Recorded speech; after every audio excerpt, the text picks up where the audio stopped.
ओम शांति। ओम शांति। ओम शांति। ओम शांति। तो आज तारीख है 14 जनवरी 2026, मकर संक्रांति का आज दिन है।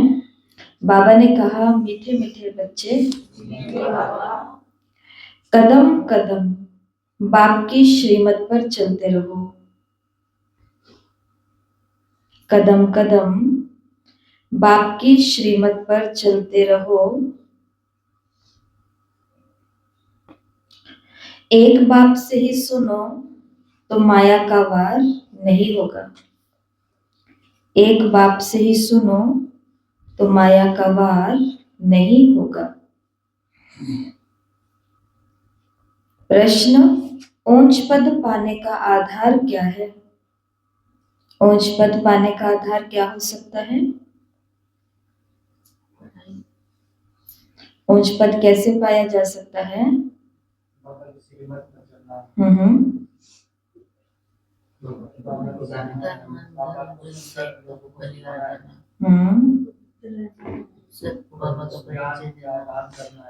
तो ऐसे 2 पॉइंट बाबा ने मुरली में बताए हैं। ऊंच पद प्राप्त करने के लिए बाप के हर डायरेक्शन पर चलते रहो। बाप का डायरेक्शन मिला और बच्चों ने माना। दूसरा कोई संकल्प तक भी ना आए, तो ये पहली बात। दूसरा, इस रूहानी सर्विस में लग जाओ। तुम्हें और कोई की भी याद नहीं आनी चाहिए। आप मुए मर गई दुनिया, तब ऊंच पद मिल सकता है। तो ऊंच पद पाने के आधार 2 बाबा ने बताए। एक तो केवल बाबा की डायरेक्शन पर चलना और दूसरा सेवा करनी। गीत है, तुम्हें पाके हमने जहां पा लिया, जमीन तो जमीन आसमां पा लिया। आप सभी को मालूम है कि बाबा के 3 स्थानों पर घर थे। हैदराबाद में भी था, हैदराबाद कराची में, इधर दोनों जगह ही था। कलकत्ता में भी और बॉम्बे में भी था, क्योंकि बाबा को मुंबई भी अलग अलग कामों से, जवाहरात के कामों से आना जाना पड़ता था। तो बाबुल नाथ का जो मंदिर था उसके सामने बाबा का घर हुआ करता था, और बाबा अपने घर में उधर सत्संग चल रहा है गुरु का, और सामने बबुलनाथ का मंदिर भी दिखता था। तो बाबा को एकदम से एकांत की भासना आई, और बाबा जैसे एकांत में गए तो उनको चतुर्भुज विष्णु के साक्षात्कार हुए।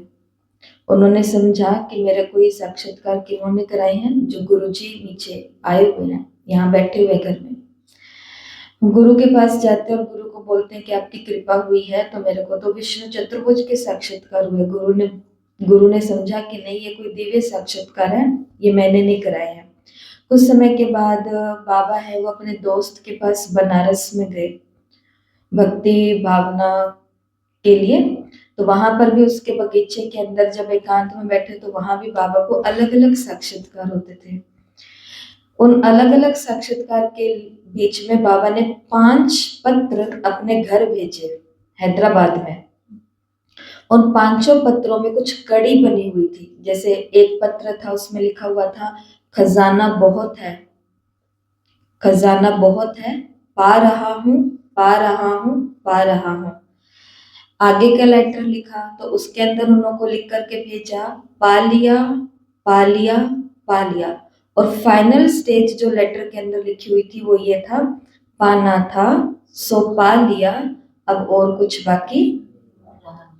भी बाकी नहीं रहा।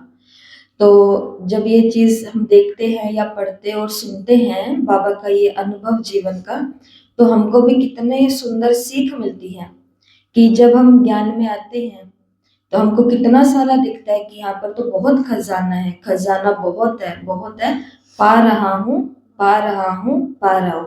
1 दिन का कोर्स, 7 दिन का कोर्स, मुरली, आज ये वाली श्रीमत, अच्छा यहाँ पर ऐसे भी होता है, अच्छा हम ये भी कार्यक्रम कर सकते हैं, अच्छा हम ऐसे भी सेवा कर सकते हैं, अच्छा हम इनको बुला भी सकते हैं, अच्छा हम ये दे भी सकते हैं। तो खजाना बहुत है, पा रहा हूँ, पा रहा हूँ, पा रहा हूँ। फिर धीरे धीरे हम उस स्टेज तक भी जरूर पहुंचते हैं जहां पर आत्मा को ये अनुभूति होती है, पा लिया, पा लिया, पा लिया, मतलब सब सीख लिया अब मैंने। अब मेरे दिमाग में हर श्रीमत फिट हो गई है कि ये ऐसे, ज्ञान की श्रीमत ये है, योग की श्रीमत ये है, धारणाओं के लिए श्रीमत ये है और सेवाओं के लिए भी श्रीमत ये है। 4 सब्जेक्ट है ना, तो चारों के लिए बाबा की सब मर्यादाएं बनी हुई हैं। और एक स्टेज वो भी आती है, और वो तो आनी चाहिए, और वो तो सभी की आएगी भी अपने समय पर। और वो स्टेज कौन सी है? पाना था सो पा लिया। अभी तो क्या होता है, खजाना बहुत है, पा रहा हूँ, साथ में पा लिया, और साथ साथ में थोड़ा उस संसार के भी सारे रीत रिवाज, और उधर भी जाना, उधर की भी थोड़ी थोड़ी मनोकामनाएं, इच्छाएं रखनी, सब होता है ना। लेकिन जिस समय आत्मा की ये तीसरी अवस्था आ जाती है, ब्रह्मा बाबा की तरह, कौन सी? पाना था सो पा लिया, मतलब मेरे को जो चीज चाहिए थी ना, अब वो मेरे को मिल गई है, अब मुझे कुछ भी पाना नहीं बाकी रहा। और यहीं से स्टार्टिंग होती है बेहद के वैराग्य की। जैसे ब्रह्मा बाबा को कहा जाए कि दादा लेखराज को ये अपने तीसरा लेटर वहां पर पहुंचाया हैदराबाद में, जो कि बहू ने पढ़ा, जो कि उनकी युगल जशोदा माता ने पढ़ा कि भाई ये तो कह रहे हैं कि पाना था वही पा लिया, अब कुछ नहीं चाहिए। इसका मतलब जसोदा माता ने 2-3 साल पहले ये बात कही थी कि भाई अब हमारी उम्र हो चुकी है, उम्र मतलब 60 साल की, अब हमारी उम्र हो चुकी है, तो कारोबार को समेट करके हमें वानप्रस्थी बन जाना चाहिए और गुरु के पास ही रहना चाहिए और बहुत सारी भक्ति करनी चाहिए। तब बाबा ने कहा था कि अभी नहीं, अभी तो कुछ लाख रुपए और कमाने हैं, ताकि हम दान भी बहुत सारा दे सके, और हम उस उम्र में आ जाएंगे तो हमारा जीवन निराधार रहे, हम किसी के ऊपर आश्रित ना रहें। और उसी बीच में देखो बाबा का लेटर क्या आ जाता है कि पाना था सो पा लिया, अब कुछ नहीं चाहिए। तो वहां पर ही बिजनेस स्टॉप हो जाता है, वहां पर ही भक्ति स्टॉप हो जाती है, वहां पर ही 12 गुरु की कड़ी वहीं पर ही रुक जाती है। 13वां गुरु तो सीधा वो सतगुरु ही बनता है, उसके आगे और कुछ नहीं। तो अब हमें भी अपने आप से पूछना, अब आपको ये बात बताने का लक्ष्य यही है कि हमें भी अपने आप से पूछना है, इन 3 पत्रों में से, इन 3 अवस्थाओं में से मैं कहाँ पहुंची हूँ। हम ज्ञान के हिसाब से देखेंगे कि खजाना बहुत है, पा रहा हूँ कि अभी तक हम सीख रहे हैं, या पा लिया मतलब मेरे अंदर विवेक आ गया है, मुझे समझ आ गई है, अब विवेक से काम करना है, या फिर पाना था सो पा लिया कि अब कोई भटकन नहीं है, अब तो कोई क्या कहेंगे, खुशी की बात है तो भी यहीं पर है, गम की बात है तो भी यहीं पर ही है, लेना है तो भी यहीं से, देना है तो भी यहीं पर, रूठना है तो भी यहाँ पर, नाचना है तो भी यहाँ पर, अब तो सब कुछ कहाँ है। तो अब आज पूरा दिन में चेकिंग करनी है, तब आत्मा बंधन मुक्त बनेगी, जो कि यह व्यक्त मास चल रहा है बंधन मुक्त बनने के लिए। तो ये बात आपको क्यों बताई, क्योंकि गीत ये बजा है, तुम्हें पाके हमने जहां पा लिया। तो ये गीत तब निकलेगा जब आत्मा इस तीसरी अवस्था को पार कर लेगी। ओम शांति, ओम शांति, ओम शांति। ओम शांति। मीठे मीठे रूहानी बच्चों ने ये गीत सुना, वो है भक्ति मार्ग का गाया हुआ। इस समय बाप इसका रहस्य समझाते हैं, हर गीत का रहस्य बाबा समझाते हैं। बच्चे भी समझते हैं, अब हम बेहद के बाप का वर्षा पा रहे हैं, वो राज्य हमारा कोई भी छीन न सके। भारत का राज्य तो बहुतों ने छीना है ना, मुसलमानों ने छीना, अंग्रेजों ने छीना, वास्तव में पहले तो रावण ने छीना आसुरी मत पर। बाबा ने कहा ये तो हम इन 2 समुदाय पर कह सकते हैं, क्योंकि दुख बहुत मिला, लेकिन उससे पहले हमसे हमारा राज्य कौन छीन चुका था? रावण। क्योंकि हम खुद अपने विषय विकारों के अंदर डूबे, छल कपट के अंदर, मूर्खता के अंदर, विकारों के अंदर गए, तब बाहर वाले ने, किसी ने हमारे ऊपर राज्य किया। वास्तव में तो पहला रावण ने ही राज्य छीना है आसुरी मत पर। ये जो बंदरों का चित्र बनाते हैं, कौन सा बनाते हैं बंदरों का चित्र? देखना बुरा मत सुनना hear no evil, see no evil, talk no evil. इनका भी कोई रहस्य होगा ना। बाप समझाते हैं, एक तरफ है रावण की आसुरी संप्रदाय जो बाप को नहीं जानते, दूसरी तरफ हो तुम बच्चे तुम भी पहले नहीं जानते थे। बाप इनके लिए भी सुनाते हैं कि इसने भी बहुत भक्ति की है, इनका ये है बहुत जन्मों के अंत का जन्म, यही पहले पावन था अब पतित बने हैं। इनको मैं जानता हूँ, अभी तुम और किसी की मत सुनो। बाप कहते हैं मैं तुम बच्चों से बात करता हूँ। हाँ, कभी कोई मित्र संबंधियों आदि को ले आते हैं तो थोड़ी बात कर लेता हूँ। पहली बात है पवित्र बनना, तभी बुद्धि में धारणा होगी। यहाँ के कायदे बहुत कड़े हैं। आगे कहते थे 7 रोज भट्टी में रहना है और कोई की याद ना आए, ना पत्र आदि लिखना है, रहो भल कहाँ भी, परंतु सारा दिन भट्टी में रहना है। अभी तो तुम भट्टी में पढ़कर फिर बाहर निकलते हो और कोई तो आश्चर्यवत सुनंती कथनती अहो माया, फिर भागंती हो जाते हैं। अभी 7 दिन का कोर्स होता है, पहले ऐसे थोड़ी ना होता था। अभी तो 7 दिन का कोर्स 1 घंटे में भी हो सकता है, कराते हैं। दूर से जो लोग आते हैं तो उन को 1 घंटे के अंदर ही 7 दिन का कोर्स, और अगले दिन से वो धारणाएं भी कर लेते हैं और उनकी मुरली भी स्टार्ट हो जाती है। पहले 7 दिन के कोर्स के क्या नियम थे, तो सेंटर पर जाते थे और कहते थे ना कि हमें कोर्स करना है, तो उनको 7 दिन के लिए लिखत में लिखाया जाता था, फॉर्म भराया जाता था। सुना ना, फॉर्म भराते थे। तो उस फॉर्म में क्या होता था कि 7 दिन तक कोई भी तामसिक भोजन नहीं खाएंगे, ना अंडा मांस, ना शराब और ना ये लहसुन प्याज, 7 दिन तक। दूसरा, 7 दिन तक हम ब्रह्मचर्य का पालन करेंगे। तीसरा, 7 दिन तक कोई भी बायोस्कोप नहीं देखेंगे, सिनेमा आदि नहीं देखेंगे। 7 दिन तक एक ही टाइम पर आएंगे और उसी राइट टाइम पर वापस चले जाएंगे। अगला नियम, 7 दिन तक कुछ भी नहीं बोलेंगे, चुपचाप उस बहन को सुनना है। 8वें दिन प्रश्न करने हैं, क्योंकि कोर्स ऐसा है कि बहुत ज्यादा प्रश्न अंदर में उछलते हैं ना आने से पहले, लेकिन 7 दिन तो चुप करके सुनता है, उसको एक एक करके अपने हर एक बात का उत्तर मिलने लग जाता है। 8वें दिन कोई प्रश्न रहते ही नहीं है। 8वें दिन प्रश्न ये रहता है कि हम सुबह नहीं आ सकते या हम शाम को नहीं आ सकते, तो हम कौन से टाइम आएंगे, अब हमें आगे क्या करना है, ये प्रश्न होता है जिन्होंने अच्छे से 7 दिन का कोर्स किया। तो ये कुछ नियम होते थे, स्नान करके आना है।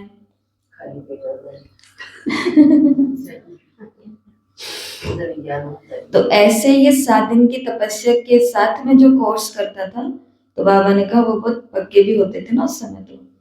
और बाबा ने कहा और अभी तो क्या होता, भट्टी में पढ़ते हैं, मतलब मधुबन हम जाते हैं कि यहाँ कोर्स करते हैं, बाहर निकलते हैं और फिर वही आश्चर्यवंत सुनंती कथनती और भागंती हो जाती।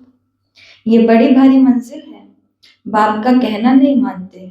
बाप कहते हैं तुम तो वानप्रस्थी हो, तो तुम क्यों मुफ्त में फंस पड़े हो। खास करके बाबा ने कहा जो अब वानप्रस्थी बन चुके हैं उनको तो बाबा कहते हैं कि क्यों जानबूझ करके बंधनों में फंसते हो, तुम तो इस रूहानी सर्विस में लग जाओ, तुम्हें और कोई की याद नहीं आनी चाहिए। आप मुए मर गई दुनिया, तब ऊंच पद मिल सकता है। तुम्हारा पुरुषार्थ ही है नर से नारायण बनने का। कदम कदम बाप के डायरेक्शन पर चलना पड़े। कल जैसे कि लोहड़ी का प्रोग्राम था, परंतु था नहीं, कोई प्लान नहीं था क्योंकि अभी तपस्या चल रही है। लेकिन ठीक है, धीरे धीरे करते एक एक से बात होते होते फिर बाबा ने प्रोग्राम बना दिया। अब प्रोग्राम बना, लोग आए, सब कुछ हुआ। जब सब कार्यक्रम हो गया उसके बाद में पता चला कि सच में बाबा के डायरेक्शन से ही सारे काम बाबा अपने आप कराता है। उस कल के कार्यक्रम में जितने लोग कभी नहीं आते उतने सारे लोग आए थे और साथ में आराम से बैठ के अपने मन की बातें करके गए लास्ट तक। तो उसमें से एक किसी माता ने बोला कि मैं तो आना चाहती हूँ, परंतु मैं यहाँ पर आती थी तो बाहर जाते थे तो कहते थे कि ना कि वहां पर सिर्फ वो लोग जाते हैं जो बिल्कुल लहसुन प्याज नहीं खाते। तो कहते कि मैं ये तो नहीं खाती, पर मैं मतलब लहसुन तो नहीं खाती पर मैं प्याज खाती हूँ। लेकिन उन्होंने बोला कि भाई वहां पे जो खाएगा वो नहीं जा सकता, जो नहीं खाता ना वही जा सकता है। तो हमने कहा कि ये तो आपको जिसने भी बताया है बिल्कुल रॉन्ग बताया है, बिल्कुल गलत बात बताई है। आप आओ तो सही बाबा के घर, आज नहीं, कल नहीं, परसों नहीं, तरसों नहीं, कभी तो वो दिन आएगा जिस दिन बाबा की ताकत हमें मिलेगी और हमारे ये सब छूट जाएंगे, लेकिन कम से कम ज्ञान का आकर के इंजेक्शन तो लगवाओ। लेकिन देखो, इसलिए बाबा ने कहा कि डायरेक्शन सुनो केवल भगवान की। अब वो तो नए थे, उनको क्या कहते, पर ये तो हम पुराने बैठे हैं, ऐसी बातें हमारे साथ भी हो सकती है। आप यहाँ पर कोई टाइम आते हो, यहाँ से बाहर निकलते, आपका कोई साथी आपको कह दे कि आप जा तो रहे हो पर दीदी ने ऐसे मना किया है, परंतु आपने दीदी से तो पूछा ही नहीं।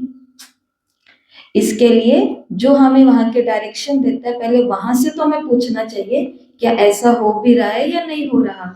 और कभी कभी सुनी सुनाई बातों में हम कितनी बड़ी श्रीमत को भी छोड़ देते हैं, या कितने बड़े काम को भी हम छोड़ देते हैं।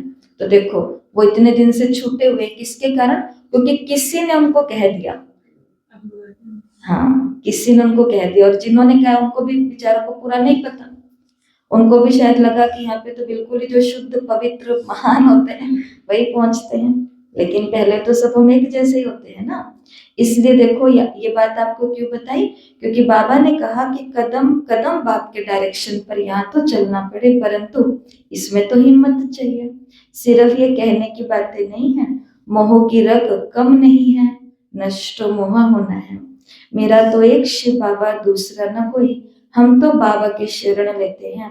हम विष कभी नहीं देंगे, तुम ईश्वर तरफ आते हो तो माया भी तुमको छोड़ेगी नहीं, खूब पछाड़ेगी।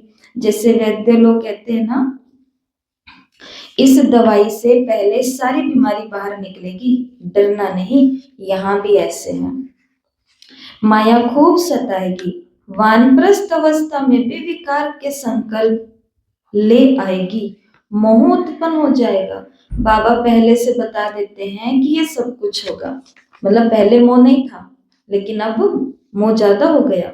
ऐसा बाबा ने कहा, आएगी माया। जहां तक जिएंगे ये माया की बॉक्सिंग चलती रहेगी। माया भी पहलवान बन तुमको छोड़ेगी नहीं, ये ड्रामा में नूत है। मैं थोड़े ही माया को कहूंगा कि विकल्प ना लाओ। बहुत लिखते हैं कि बाबा कृपा करो, बाबा ने कहा मैं थोड़े ही किसी पर कृपा करूंगा, यहाँ तो तुमको श्रीमत पर चलना है। बाबा ने कहा मैं नहीं कहता माया को कि इनको विकल्प ना लाओ, बल्कि बाबा तो माया को क्या कहेंगे कि ये आज इसने मेरे को लेटर लिखा है कि बाबा मेरे तो एक आप ही हो। बाबा कहेंगे जा माया चेक करके आ कि ये मेरे ही हैं कि तेरे भी हैं। और वो आ जाती है, आती है कि नहीं आती, कहाँ से आती है, कोई तो खिड़की दरवाजा खुला है। सुबह सुबह मुरली क्लास में जाना श्रीमत है, मगर माया कह रही थी ठंड बहुत है, बीमार हो जाएगी, रजाई में बैठी रहे। रजाई तो बहुत अच्छी होती है। बाबा ऐसे ख्याल मेरे को क्यों आए, तो बाबा का मैं कह रहा हूँ श्रीमत पर चल, तो ख्याल फिर क्यों आएंगे। आज तो बहुत होश है दीदी, क्या करें, पर ना दिखाई देते भी अब तो पहुंच गए।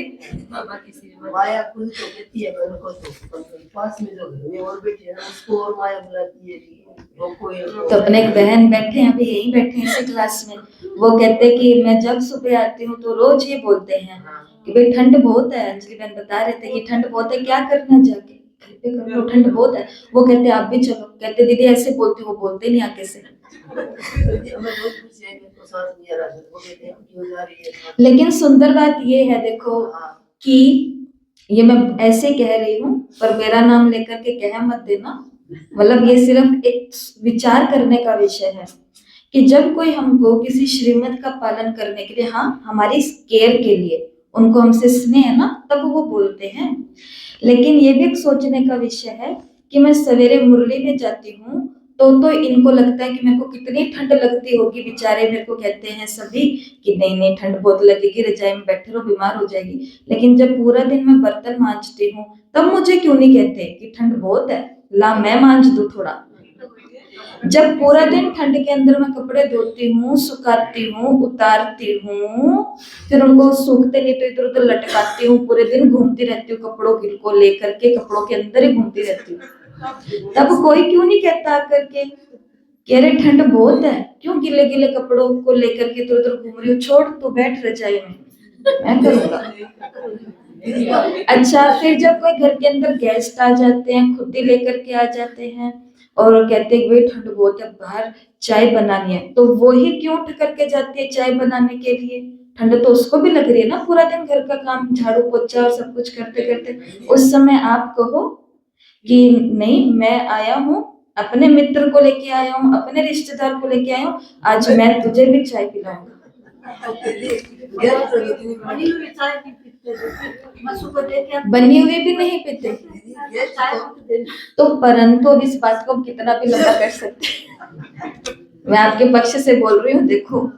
लेकिन ये मेरे खुद के विचार की बात है, मतलब हर आत्मा को ये सोचना चाहिए अपने पुरुषार्थ के लिए कि सामने वाला मेरा स्नेही है, इसलिए मुझे कह रहा है कि सुबह ठंड बहुत है, मत जाओ।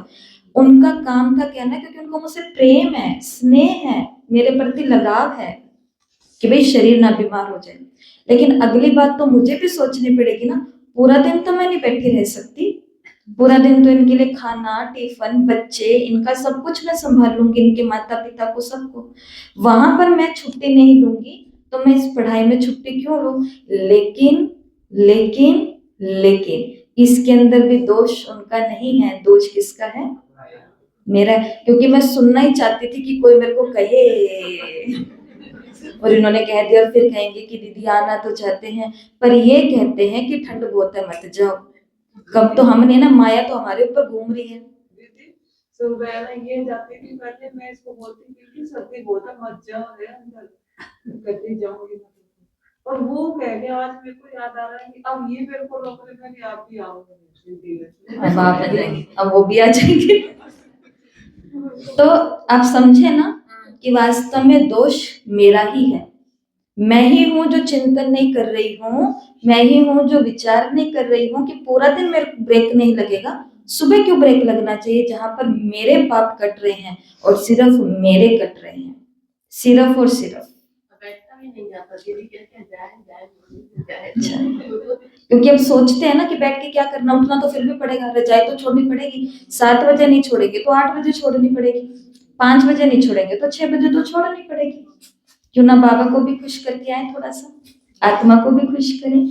तो प्यारे बाबा क्या कहते हैं कि मैं तो माया को नहीं कहूंगा कि विकल्प में ना लो। बहुत कहते हैं कि बाबा कृपा करो, मैं थोड़ी किस पर कृपा करूंगा, यहाँ तो तुमको श्रीमत पर चलना है। कृपा करूं तो फिर सब महाराजा बन जाए। ड्रामा में ऐसा नहीं है, सब धर्म वाले आते हैं, जो और धर्म में ट्रांसफर हो गए होंगे वो भी निकल आएंगे। मुस्लिम धर्म के अंदर चले गए हैं बाबा के देवकुल के बच्चे, तो वो वहां से भी बाबा के बच्चे। मुसलमान है शरीर के धर्म, लेकिन एक ब्रह्मा कुमारी है। मुसलमान है शरीर का धर्म, लेकिन वो आज एक ब्रह्मा कुमार है। क्रिश्चियन है शरीर का धर्म, लेकिन वो आज ब्रह्मा कुमारी ब्रह्मा कुमार है।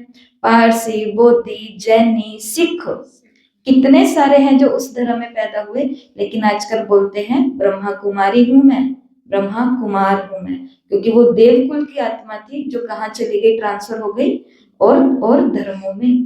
बाबा ने कहा वो भी निकल आएंगे। ये सैंपलिंग लगता है, इसमें बड़ी मेहनत है। नए जो आते हैं उन्हें सिर्फ कहना है कि बाप को याद करो। शिव भगवान वाच श्रीमद तो 84 जन्मों, श्री कृष्ण तो 84 जन्म में आते हैं। अनेक मतें हैं, अनेक बातें हैं, ये बुद्धि में धारण करना है।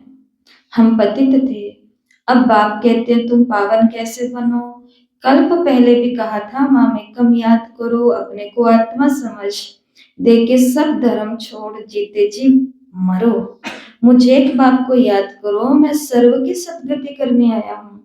भारतवासी ही ऊंच बनते हैं, फिर 84 जन्म ले नीचे उतरते हैं। बोलो तुम भारतवासी इन देवी देवताओं की पूजा करते हो, ये कौन है? ये स्वर्ग के मालिक थे ना, अभी कहाँ है? 84 जन्म कौन लेते हैं? सतयुग में तो यही देवी देवता थे, अभी फिर इस महाभारत लड़ाई द्वारा सबका विनाश होना है।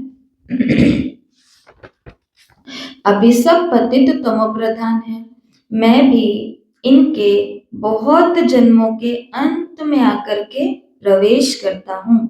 ये पूरा भगत था, नारायण की पूजा करता था, इनमें ही प्रवेश कर फिर इनको ही नारायण बनाता हूँ।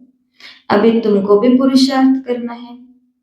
किसके जैसे? इसलिए फोटो क्यों लगा हुआ होता है कई लोग बोलते हैं कि आप कहते तो हो कि हम तो निराकार को याद करते हैं, चित्र तो आपने भी साकार का लगा के रखा, वो भी बड़ा सारा, आप भी तो किसी को देखते हो ना। तो ये धीरे धीरे उनको समझ आती है हमारी बातें, जैसे हमें भी धीरे धीरे समझ आई कि ये चित्र याद करने के लिए नहीं है, ये चित्र याद कराने के लिए है कि मुझे भी कैसा बनना है, ब्रह्मा बाबा जैसा बनना है, हर एक श्रीमत का पालन कर कर शिव बाबा की सदा छत्र छाया के नीचे रहना है। ये चित्र देखने के लिए नहीं है, मुझे आईना दिखाने के लिए है। ऐसा ही है ना। इसके लिए कहते हैं ना कि नर नर नर के मन होवत कुछ और भई कुछ और, नर चाहत कुछ और होवत कुछ और। चाहता क्या है, हो क्या जाता है। दादा लेखराज ने चाहा था 3-4 साल कुछ लाख रुपए और कमा लूंगा, तो नर ने चाहा कुछ और था, लेकिन हुई कुछ और कि परमात्मा ने इतने दिव्य साक्षात्कार कराए कि जो बिजनेस था उसको भी समेट लिया। लाखों कमाने तो दूर, लेकिन जो था उसमें भी पार्टनर को बोल दिया कि आपको जितना हिस्सा चाहिए आप ले लो, और मेरे लिए जितना आपको योग्य लगे उतना मेरे को दे दो। सोचता क्या है, हो क्या जाता है। तो बाबा ने कहा भी तुम भी ऐसा पुरुषार्थ करो। ये डेटी राजधानी स्थापन हो रही है, माला बनती है ना, ऊपर में है निराकार फूल और फिर ये है मेरु युगल। शिव बाबा के नीचे एकदम ये खड़े हैं जगत पिता ब्रह्मा और जगत माता सरस्वती। अभी तुम इस पुरुषार्थ से विष्णुपुरी के मालिक बनते हो। प्रजा भी तो कहती है ना भारत हमारा है, तुम भी समझते हो हम विश्व के मालिक हैं, हम राजा ही करेंगे और कोई धर्म होगा ही नहीं। ऐसे नहीं कहेंगे कि हमारी राजा ही है और कोई राजा ही नहीं है, यहाँ तो बहुत है, यहाँ बहुत है तो तुम्हारा चलता है, तो हमारा तुम्हारा चलता है, वहां ये बातें नहीं होती। तो अब बाप समझाते हैं बच्चे और सब बातें छोड़ो, मामे कम याद करो तो विकर्म विनाश होंगे। ऐसे नहीं कि कोई सामने बैठ निष्ठा कराए दृष्टि दे। बाबा ने कहा ये प्रोग्राम के हिसाब से होता है। जैसे अभी तपस्या मास चल रहा है तो निष्ठा में 3 लोग बैठे होते हैं ना सामने, वो क्या कर रहे होते हैं, शिव बाबा की शक्ति ले रहे होते हैं और सामने बैठी आत्माओं को और सारे संसार को दे रहे होते हैं। लेकिन हमेशा और हर दिन तो ऐसा नहीं होगा कि सामने कोई बैठा ही हो, हमको दृष्टि दे, योग कमेंट्री कराए तो ही हमारा योग लगेगा। जब बहुत ज्यादा मन विचलित हो तब ये काम करना होता है, उनका सहारा लेना होता है। नहीं तो बाबा ने कहा सब सीखो, अपने बाबा को याद करना और निष्ठा में, जैसे पूरा दिन आके बैठते हो, घर पे भी बैठते हैं। ऐसा नहीं कि कोई सामने बैठ निष्ठा कराए दृष्टि दे। बाप तो कहते हैं चलते फिरते भी बाप को याद करना है। अपना चार्ट रखो, सारे दिन में कितना याद किया, सवेरे उठ कितना समय बाबा से बातें किया, आज बाबा की याद में बैठे, ऐसे ऐसे अपने साथ मेहनत करनी है। नॉलेज तो बुद्धि में है, फिर औरों को भी समझाना है। ये किसी की बुद्धि में नहीं आता कि काम महाशत्रु है। 2-4 वर्ष रहकर फिर माया का थप्पड़ जोर से लगने से गिर पड़ते हैं और फिर लिखते हैं कि बाबा हम कृपा करो। लेकिन अभी बाबा ने कहा गिर पड़ते और फिर बाबा को क्या कहते हैं, लिखते हैं बाबा हमने काला मुंह कर दिया। बाबा लिख देते, बाबा को लिखेंगे कि बाबा मैं विकार में गिर गया, तो बाबा आगे से क्या लिख करके देते हैं, रिटर्न लेटर लिख के देते हैं। तो बाबा भी लिख देते काला मुंह करने वालों को 12 मास यहाँ आने की कोई दरकार नहीं है, नो एंट्री। कहा, इंद्र सभा मधुबन, 1 साल तक घर पे रहो, यहाँ आने की कोई जरूरत नहीं है। और ऐसा अगर हमको कोई बोल दे कि आपने गलती की, आपको नहीं आना 1 साल तक, तो फिर हम कहेंगे हमने तो सोच लिया था, हम तो आएंगे भी नहीं अब से यहाँ पे, आप क्या कह रहे हो, हमने तो पूरे जिंदगी की प्लानिंग कर ली, आप 1 साल का कह रहे हो, वो 1 साल की सजा मिलती है आत्मा को। तो बाबा कहते हैं कि मधुबन में फिर 12 मास 1 साल तक नहीं आना। तुम बाप से प्रतिज्ञा कर फिर विकार में गिरे, मेरे पास कभी नहीं आना। बड़ी मंजिल है, बाप आए हैं पतित से पावन बनाने। बहुत बच्चे शादी कर पवित्र रहते हैं। हाँ, किसी बच्चे पर मार पड़ती है तो उसको बचाने के लिए गंधर्वी विवाह कर पवित्र रहते हैं।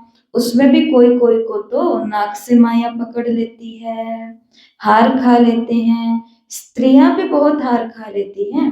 बाप कहते हैं तुम तो, ऐसी स्त्रियों को बाबा क्या कहते हैं? बाप कहते हैं तुम तो सुपनखा हो। ये सब नाम इस समय के हैं, केवल पुरुषों की बात नहीं कर रहे बाबा। बाबा ने कहा कहीं कहीं पर स्त्रियां भी ऐसी होती हैं। यहाँ तो बाबा कोई भिखारी को बैठने भी ना दे, कदम कदम बाप से राय लेनी पड़े, सरेंडर हो जाए तो फिर बाप कहेंगे अब ट्रस्टी बनो। वो दोनों जोड़ा युगल, तो बाबा ने कहा सरेंडर हो जाए तो बाबा कहेंगे कि हाँ अब जिस स्थान पे आप रह रहे हो वहां रहो और उस स्थान को आप संभाल लो, ट्रस्टी बन करके संभालो। राय पर चलते रहो, पोता मिल बताएंगे तब तो राय देंगे ना। ये बड़ी समझने की बातें हैं। तुम भोग भल लगाओ परंतु मैं नहीं खाता, मैं तो दाता हूं। बोलो, वो कहते हैं मैं खाता ही नहीं, और हम ऐसे ही बाबा के पीछे थालियां ले लेकर के भाग रहे। ये बाबा ने क्यों कहा होगा? क्योंकि जो भोग बन रहा है ना वो दत्ता का ही दिया हुआ है, तो उसको क्या खिलाएंगे? दिया तो सारा उसका ही है। दिया हुआ तो वो वो हमें कितना खिलाना अच्छा है। हमारा गीत है। आजकल तो वो पुराने गीत, बहुत नए गीत आ गए हैं तो पुराने सुन नहीं पाते। तो वो पुराना गीत है तो उसके अंदर यही है कि भाई बाबा को हम क्या दें। मतलब फूल अगर हम उसको दे, मतलब पुष्प उसको हम दे, तो वो भी मधुमक्खी का जूठा किया हुआ है, क्योंकि उसने रस, भंवरे का उसने रस ले लिया। अगर हम जल भी दें तो वो भी मछली का जूठा है। अगर हम फल भी दें तो वो भी पंछी का जूठा है। तो मतलब उसको क्या दें हम? दूध भी तो बछड़े का है। तो ऐसे ऐसे करके वो गीत है पूरा।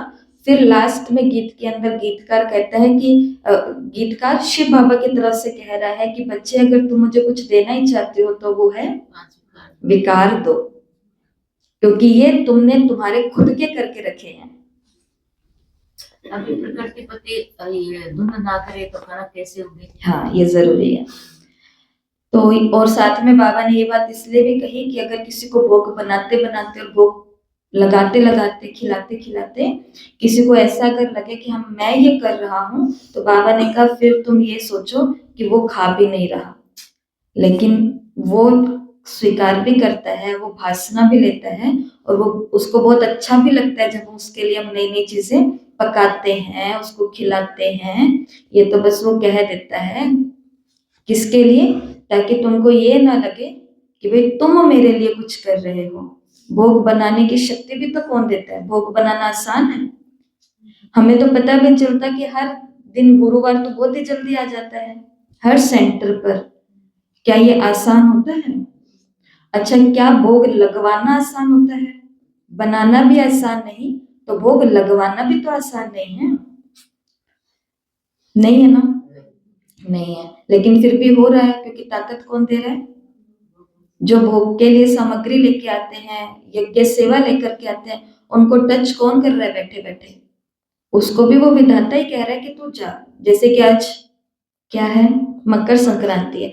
मकर संक्रांति में लोग पूरी दुनिया में बांटते हैं ना, पूरी दुनिया में नहीं, अपने इंडिया के अंदर सब जगह बांटते हैं ना, 14 चीजें बांटते हैं।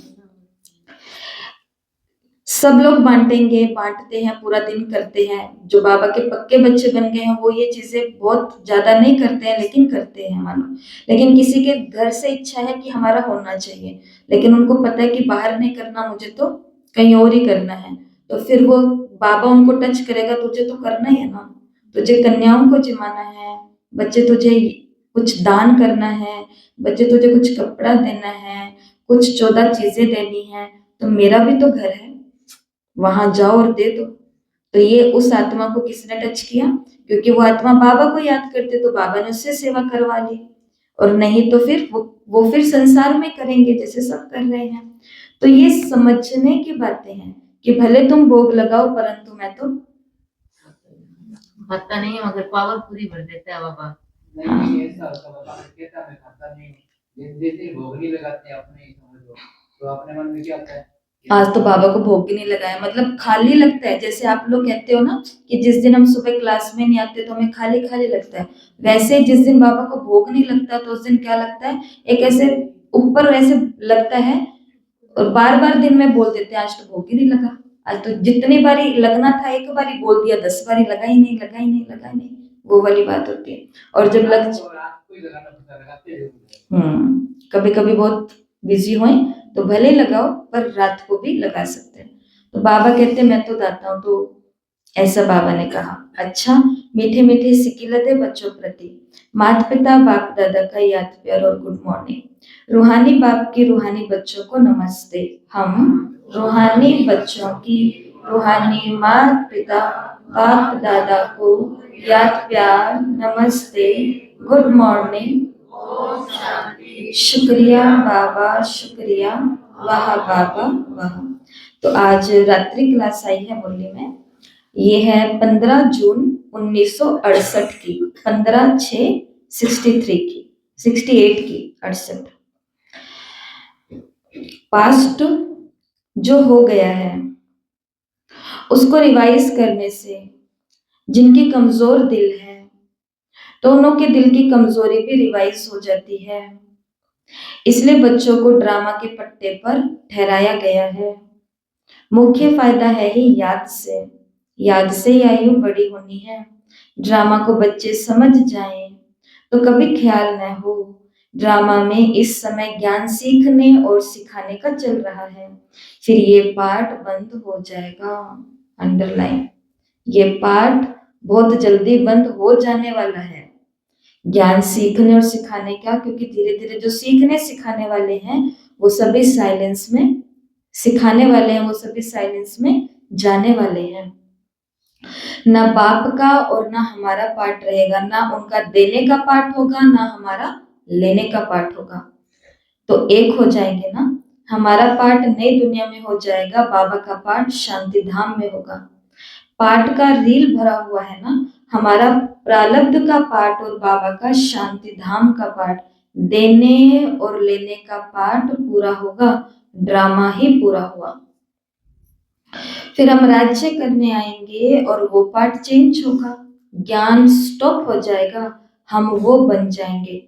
पार्टी पूरा तो बाकी फर्क नहीं रहेगा, बच्चे और बाप का पार्ट नहीं रहेगा, ये भी ज्ञान को पूरा ले लेते हैं। उनके पास कुछ भी नहीं है, ना देने वाले के पास रहे ना लेने वाले के पास कोई कमी रहे, तो देना और लेना एक समान हो गए ना। देने वाले ने दे दिया, लेने वाले ने उनसे सब कुछ ले लिया, तो अब एक जैसे हो गए। बाबा ने कहा वैसे तो शिव बाबा सागर है, देने से वो खुटता नहीं है, लेकिन बाबा ने कहा कि फिर बाप और बच्चे का पार्ट नहीं रहेगा, तो इसमें विचार सागर मंथन करने की बुद्धि चाहिए। खास पुरुषार्थ है याद की यात्रा का। बाप बैठ समझाते हैं, सुनाने में तो मोटी बात हो जाती है, बुद्धि में सूक्ष्म होता है ना। अंदर में जानते हैं शिव बाबा का रूप क्या है, समझाने में मोटा रूप हो जाता है। भक्ति मार्ग में कितना बड़ा लिंग बना देते हैं। आत्मा है तो छोटी ना, यह है कुदरत, कहाँ तक अंत पाएंगे, फिर पिछाड़ी में बेअंत कह देते हैं। बाबा ने समझाया है सारा पाठ आत्मा में भरा हुआ है, ये कुदरत है, अंत नहीं पाया जा सकता। सृष्टि चक्र का अंत तो पा लेते हैं, रचयिता और रचना के आदि मध्य अंत को तुम जानते हो। बाबा नॉलेजफुल हैं, फिर भी फुल हो जाएंगे हम, पाने के लिए कुछ रहेगा नहीं। बाप इनमें प्रवेश कर पढ़ाते हैं, वो तो है बिंदी। आत्मा व परमात्मा का साक्षात्कार होने से खुशी थोड़ी होती है। मेहनत कर बाप को याद करना है तो विकर्म विनाश होंगे। बाप कहते हैं मेरे में ज्ञान बंद हो जाएगा तो तेरे में भी बंद हो जाएगा। नॉलेज ले ऊंच बन जाते हैं, सभी कुछ कर लेते हैं, फिर भी बाप तो बाप है ना। तुम आत्माएं आत्मा ही रहेंगे, बाप होकर के नहीं रहेंगे। परम धाम में ज्ञान सारा हमने ले लिया शिव बाबा का, लेकिन भगवान की तरह भगवान बन के ऊपर बैठ नहीं सकते, फिर भी आत्मा की तरह देवता क्षत्रिय वैश्य शूद्र वर्णों में आना ही पड़ेगा, ऐसा बाबा कह रहे हैं। तो तुम आत्माएं आत्मा ही रहेंगे, बाप होकर के नहीं रहेंगे। ये तो ज्ञान है। बाप बाप है, बच्चे बच्चे बच्चे हैं। नहीं तो अभी इंसान के अंदर थोड़ा सा चीज आ जाती है तो वो क्या बोलता है, हमें सब पता है, हम ही भगवान है। थोड़ी सी अथॉरिटी आते ही लगता है हाथ में सत्ता आई नहीं कि ये समझ लिया कि यहाँ का मालिक कौन हूँ, मैं हूँ। मालिक तो फिर भी मालिक ही रहेगा। एक फूंक निकलेगी ना, इतने में राजा ढेर हो जाता है। फूंक तो बहुत बड़ी बात है। हाथ टूट गया धक्का में। सिर्फ शरीर का, चलो टांग हाथ टूटना भी बहुत बड़ी बात है। मैं कहती हूँ ये जो नस होती है कि यहाँ पे एक नस भी शरीर की जब ऐसे क्या बोलते हैं धक धक करती है, बच बच करती है, सारा शरीर का सारी ऊर्जा कहाँ इकट्ठी हो जाती है, यहाँ इकट्ठी हो जाती है। उसके बाद वो कहते हैं मेरे से कोई बात मत करो, मेरा कोई मुंह मत देखो, मेरे को अपना कोई मुंह मत दिखाओ, मेरे को शांत रहने दो। क्योंकि सारा ध्यान कहाँ पर आप पहुंच गया, यहाँ पहुंच गया, यहाँ। अब उसको कहो कि करो जाके राजनीति, करो पड़पंच, करो षड्यंत्र। वो कहेंगे कुछ नहीं अभी छोड़ो, बाद में करेंगे, पहले खुद का तो सही करे। हे भगवान, पटना जाए। तो समझा, बच्चा बच्चा ही रहेगा और बाप हमेशा बाप ही रहेगा। ये विचार सागर मंथन कर डीप में जाने की बातें हैं। ये भी जानते हैं जाना तो सभी को है, सभी चले जाने वाले हैं, बाकी आत्मा जाकर रहेगी। सारी दुनिया ही खत्म होनी है, इसमें निडर रहना है, पुरुषार्थ करना है निडर रहने का। शरीर आदि का कोई भी भान न आए, उसी अवस्था में जाना है। बाबा आप समान बनाते हैं, तुम बच्चे भी आप समान बनाते रहते हो। एक बात की याद रहे, ऐसा पुरुषार्थ करना है। अभी टाइम पड़ा है। ये रिहर्सल तीखी करनी पड़े, तो रिहर्सल प्रैक्टिस अभ्यास क्या करना पड़े, फास्ट करना पड़े। कौन सा अभ्यास, निडर बनने का। परिस्थितियों को देख करके डर ना लगे। प्रैक्टिस नहीं होगी तो खड़े हो जाएंगे, टांगे थिरकने लग पड़ेंगी और हार्ट फेल भी अचानक होता रहेगा। तमो प्रधान शरीर का हार्ट फेल होने में देरी थोड़ी लगती है। जितना अशरीरी होते जाएंगे, बाप को याद करते रहेंगे, उतना नजदीक आते जाएंगे। योग वाले ही निडर रहेंगे। सुना, जिनके अंदर योग की ताकत है वो हर सिचुएशन के अंदर क्या रहते हैं, निडर रहते हैं कि कोई टेंशन की बात नहीं, सब हो जाएगा। योग से शक्ति मिलती है, ज्ञान से धन मिलता है, और बच्चों को चाहिए शक्ति। तो शक्ति पाने के लिए बाप को याद करते रहो। बाबा है अविनाशी सर्जन, वो कभी पेशेंट ना बन सके। अभी बाप कहते हैं तुम अपनी अविनाशी संजीव, तुम अपनी अविनाशी दवाई करते रहो। हम ऐसे संजीवनी बूंदी देते हैं जो कभी कोई बीमार ना पड़ सके। बाबा ने कहा यहाँ का तो सर्जन हमारी दवाई कर रहा होगा, लेकिन उसका खुद का इलाज एक दूसरे सर्जन के पास चल रहा होगा, क्योंकि डॉक्टर खुद का तो डॉक्टर इलाज नहीं कर सकता, वो भी कोई गोलियां खा रहा होगा। परंतु हमको जो अविनाशी वैद्य मिला है, वैद्यनाथ शिव बाबा, वो हमेशा ही वैद्य रहता है, वो खुद कभी पेशेंट नहीं बनता। और हमें क्या देता है, संजीवनी बूंटी। कौन सी संजीवनी बूंटी मिलती है, अभी बताया, योग। योग से ही शक्ति मिलती है। सिर्फ पतित पावन को याद करते रहो तो पावन बन जाएंगे। देवताएं सदैव निरोगी पावन है ना। बच्चों को भी ये निश्चय हो गया है। हम कल्प वर्षा लेते हैं। इमेमोरियल टाइम पर बाबा आया है, जैसे अभी आया है। बाबा जो सिखलाते हैं, जो समझाते हैं, यही राजयोग है। वो गीता आदि अभी भक्ति मार्ग के हैं। ये ज्ञान मार्ग बाप ही बतलाते हैं। बाप ही आकर के नीचे से ऊपर उठाते हैं। जो पक्के निश्चय बुद्धि हैं वही माला का दाना बनते हैं। बच्चे समझते हैं भक्ति करते करते हम नीचे गिरते आए। अभी बाप आकर के सच्ची कमाई कराते हैं। लौकिक बाप इतनी कमाई नहीं कराते जितनी पारलौकिक बाप कराते। देखो एक छोटा सा उदाहरण करके बताती हूँ। कल यहाँ पर लोहड़ी हम सेलिब्रेट कर रहे थे, कहाँ, बाहर बैठ करके कर रहे थे। हमारी लोहड़ी 6:30 बजे स्टार्ट हो गई थी। तो सबसे पहले क्या चल रहे थे, बाबा के गीत चल रहे थे। फिर गीत गाए, वो भी देवी देवताओं के और बाबा के गीत गाए। फिर डांस भी हुए, तो भी वो हनुमान जी के और कृष्ण के गीत पर हो रहे हैं। ऐसे ऐसे करते करते सब कुछ हुआ। फिर हमने चिल्ला करके जोर से बोला, हैप्पी लोहड़ी शिव बाबा। सब कुछ हो गया, हम सब अपने अपने चले गए घर। लेकिन हम तो 10 बजे तक बाहर ही होते हैं, लोग आते हैं जाते हैं, गली वाले घूमते हैं। तो आते जाते कोई मिले और उन्होंने बोला कि आपने तो बड़ा अच्छा भजन कीर्तन सब कुछ कर लिया, बड़ा अच्छा हुआ। और फिर उसके बाद में सब लोगों की जब लोहड़ी बननी स्टार्ट हुई 8, 9, 10 बजे के आसपास, तो हम गीत सुन रहे हैं। कौन से गीत चल रहे हैं? फिल्मी गीत, डीजे वाला गीत और ऐसा वैसा सब बातों वाले गीत, शब्द जिनके बिल्कुल भी पवित्र नहीं है। फर्क हो गया ना, कितना बड़ा फर्क। त्योहार एक ही है, भीड़ एक ही जैसी लगी हुई है, लोग वैसे इकट्ठे, आग वही, तिल गुड़ पापड़ी वगैरह वगैरह सब कुछ वही। लेकिन अनजाने लोग आकर के कह रहे हैं कि आपने तो बढ़िया भजन कीर्तन सब कुछ कर लिया। तो पारलौकिक बात भी ये सिखा सकता है कि तुम इकट्ठे रह के भी कितने अच्छे बन के रह सकते हो। और हमारे बच्चे जो आए छोटे छोटे, सब हमारा ग्रुप जो है सर्कल वाला, वो सब बच्चे आए हैं और सब कहते दीदी हम रोज शिव बाबा को भी याद करते हैं और हम आप दीदियों को भी याद करते हैं। और लेकर के क्या कहते, पर हम बैठेंगे नहीं क्योंकि हमको वहां भी जाके बैठना है। परंतु सोचो, जो बच्चे यहाँ तक सब बैठे, तो उन सभी छोटे छोटे बच्चों ने भी भगवान को सुना, भगवान की बातों को, गीतों को, डांस को देखा, सुना, सब कुछ किया। लेकिन यही नन्हे मुन्ने बच्चे और स्थानों पर जाकर के बैठे हैं, तो उन्होंने माताओं को, भाई बहनों को क्या सुनते करते देखा होगा। तो उनको बुरा वायुमंडल, अच्छा वायुमंडल देने वाले हम ही हैं।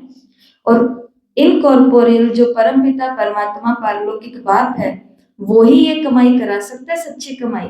बाकी किसी बाप के अंदर हिम्मत नहीं है कि एक लोहड़ी जैसे प्रोग्राम में भी असली कमाई करा दे। है किसी बाप में हिम्मत, या किसी माँ में? ताकत ही नहीं है वो पवित्रता की। तो अभी तो बाप आकर के सच्ची कमाई कराते हैं। लौकिक बाप इतनी कमाई नहीं कराते जितनी पारलौकिक बाप कराते हैं। अच्छा, बच्चों को गुड नाइट और नमस्ते। धारणा के लिए मुख्य सार, माया पहलवान बन सामने आएगी। इसमें डरने की बात तो उससे डरना नहीं है, बाबा ने कहा। माया जीत बनना है। कदम कदम श्रीमत पर चल, अपने ऊपर आप ही कृपा करनी है। हर चीज पूछ के करनी है। पूछने में कितनी देर लगती है? 1 मिनट घंटी मार के पूछना होता है, 1 मिनट सामने रुक के पूछना होता है। इतने में आपको कम से कम श्रीमत तो पता चल जाएगी ना, कि बाबा किस बारे में क्या श्रीमत है। उसके बाद करो ना करो वो आपका है। कदम कदम श्रीमत पर चल, अपने ऊपर आप ही कृपा करनी है। दूसरा, बाप को अपना सच्चा सच्चा पोता मेल बताना है, ट्रस्टी होकर रहना है, चलते फिरते याद का अभ्यास करना है।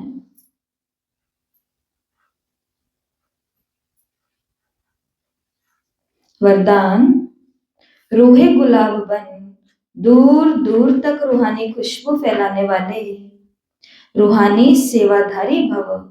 रूहे गुलाब बन, दूर दूर तक रूहानी खुशबू फैलाने वाले, रूहानी सेवाधारी भव। तो वरदान का विस्तार है, रूहानी रूहे गुलाब अपनी रूहानी लिट्टी द्वारा रूहानियत की खुशबू दूर दूर तक फैलाते हैं। उनकी दृष्टि में सदा सुप्रीम रूह समाया हुआ रहता है। वे सदा रूह को देखते हैं, रूह से बोलते हैं, मैं रूह हूँ, सदा सुप्रीम रूह की छत्र छाया में चल रहा हूँ। मुझ रूह का करावनहार सुप्रीम रूह है। ऐसे हर सेकंड हुजूर को हाजिर अनुभव करने वाले, सदा रूहानी खुशबू में अविनाशी और एक रस रहते हैं। यही है रूहानी सेवाधारी की नंबर 1 विशेषता। तो हमसे बदबू आनी चाहिए कि खुशबू आनी चाहिए? खुशबू। तो बदबू आएगी देहाभिमान से और खुशबू आएगी रूहानियत से। मैं रूह, रूह और रूप सुप्रीम रूप की छत्र छाया में। स्लोगन है, निर्विघ्न बन सेवा में आगे नंबर लेना अर्थात नंबर 1 भाग्यशाली बनना। निर्विघ्न बन सेवा में आगे नंबर लेना अर्थात नंबर 1 भाग्यशाली बनना।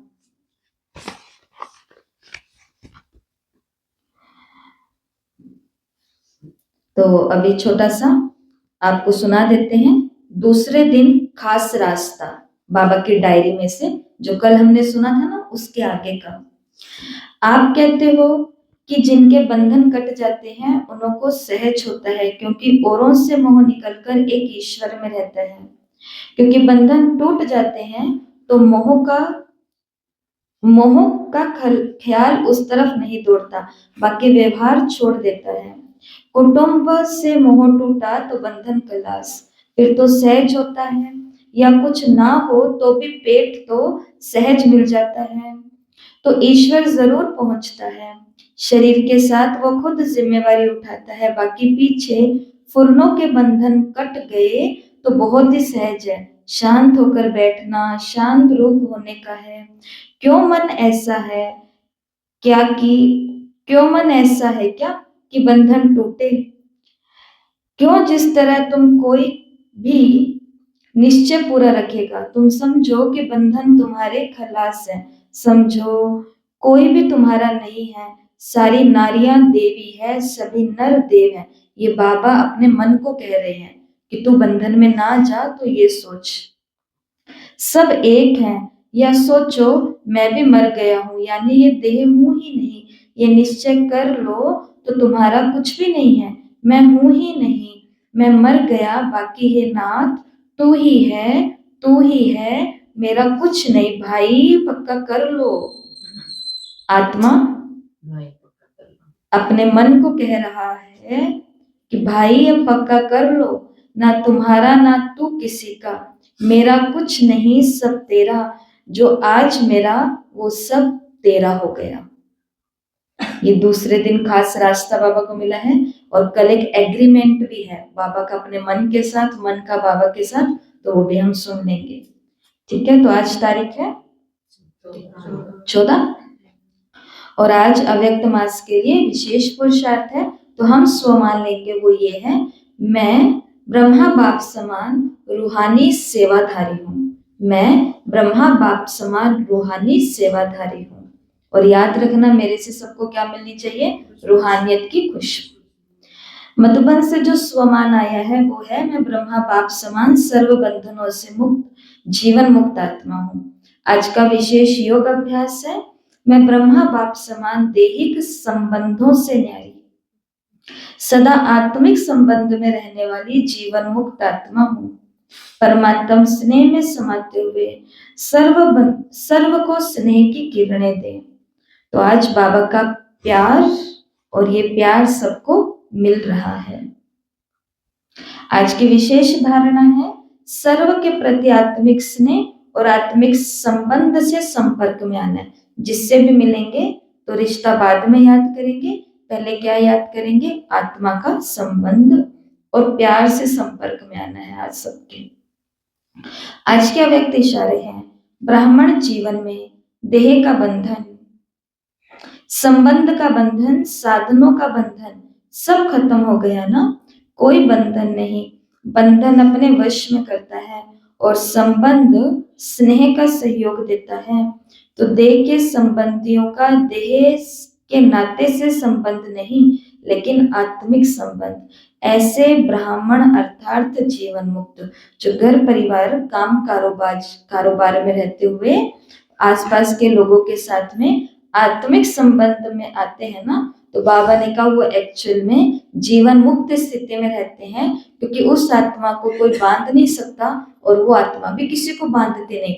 उनको त्योहारों पर फोन करोगे, घर परिवार में रहने वालों को मानो, तो भी वो कहेंगे हमें बहुत खुशी हुई आपने फोन किया, आपको भी हैप्पी हैप्पी जो भी है। और अगर नहीं करेंगे तो भी वो बैठे बैठे उस आत्मा को सकाश भेज देंगे कि परमात्मा सब आपकी छत्र छाया में रहे। तो वो ना बंधते हैं, ना वो किसी को बांधते हैं। तो ये कौन सी अवस्था है? बाबा ने कहा जीवन मुक्त अवस्था। अच्छा, ओम शांति।